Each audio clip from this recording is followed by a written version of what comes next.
साचो हवे सोना के चिड़ैन हो हमर देशवा महान। साचो हवे सोना के चिड़ैन हो हमर देशवा महान। तुझे सलाम, माँ तुझे सलाम, माँ तुझे सलाम, जय जय हिंदुस्तान।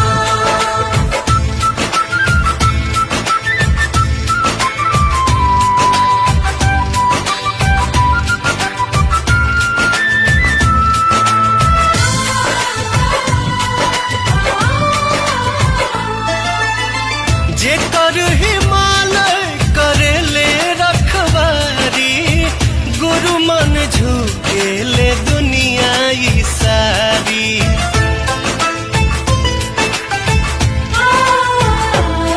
जन जन